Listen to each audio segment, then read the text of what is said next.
How can you get all C's on your report card and yet still make the honor roll? Kawasaki has been doing just that for over 35 years with the KLR650. Back in 1984, when the KLR600 first made its way into dealerships, we didn't really know they'd be creating a cult classic, or the KLR Army, but they did. As a result, the unbreakable dual sport motorcycle has carved out a home in the hearts of many a rider who has owned, borrowed, or rented one.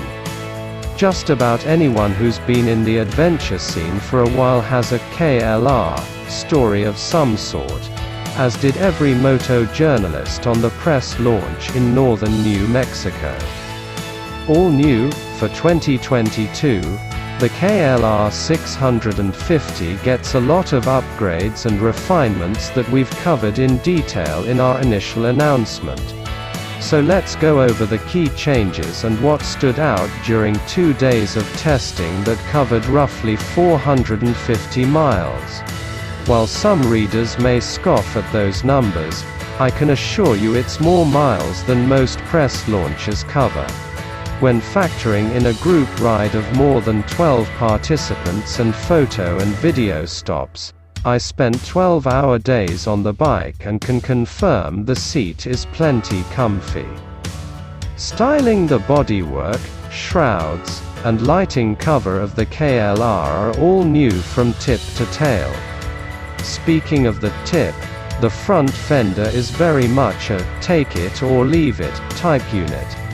The side fairings, gas tank, and the rest of the bike look fantastic, especially in the orange color, which has metal flake in it.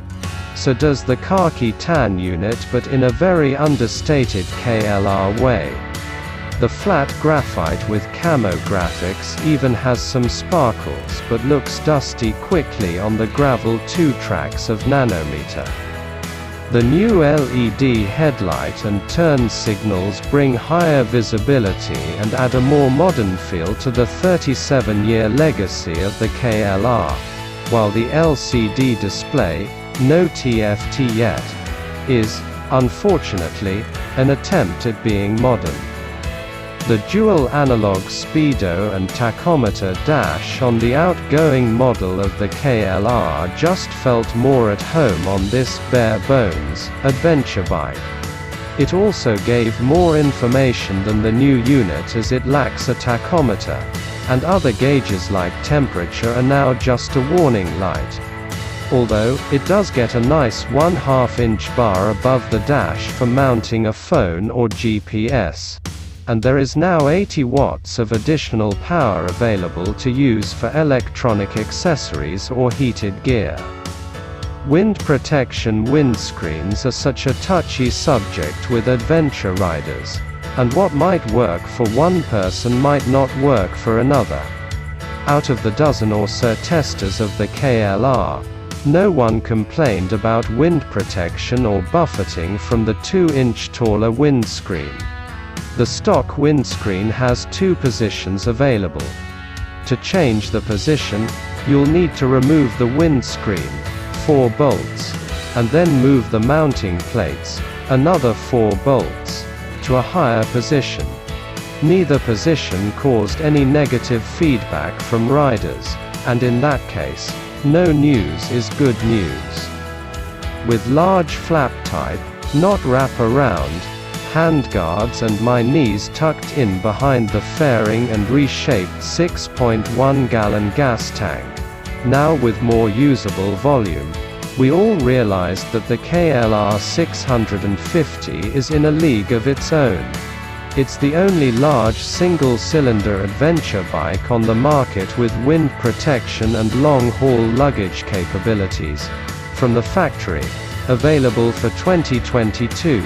So far, a winning formula for Kawasaki that they were careful not to screw with too much.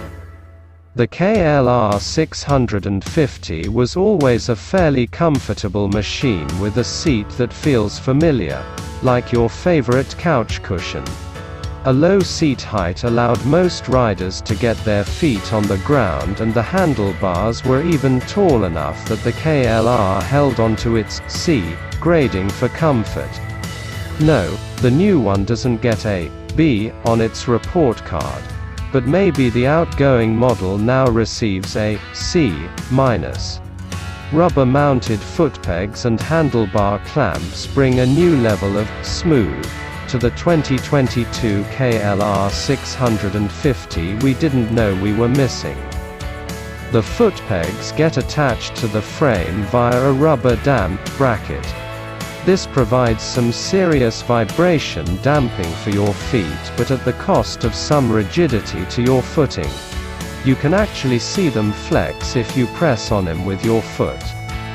No doubt, the KLR gurus of the world may find this an excellent addition or a nuisance, but customizing your KLR is part of owning one of these budget-friendly, hackable machines. The footpegs themselves are rubber-topped and have a lot of cushion. A colossal drawback, though, is that the rubber is not removable. So if you're the type to steer with your feet and stand a lot in the dirt, the rubber pegs will have to go. The new specific handlebar bend is just a bit taller and broader, as many adventure riders prefer. The rubber-mounted bar clamps kill almost all of the vibrations in conjunction with big rubber-mounted bar ends. Only after you get done riding can you feel a little reminiscent of vibrations in your fingertips. And that's me being picky. The bar clamps can also be rotated 180 degrees to move the bars forward 10 mm and open up the cockpit for taller riders. The seat is still the long soft single-piece unit KLR owners love to cover in beads or a sheepskin, but it has a new shape and firmer foam in it. It's still pretty soft by new bike standards, and after a long day on the bike, I was happy I could move around on it to alleviate some pressure on my backside. Altogether, no one could complain about the rider triangle or comfort of the KLR650, as it's everything we expected. One downside to the rubber-mounted footpegs is that they now position your feet further from the bike and add some noticeable width to the bike's bottom. Dragging the footpegs on the ground as we rode down some rutted-out 2-track lets you know the bike is low to the ground, especially when pushing the suspension to its limits.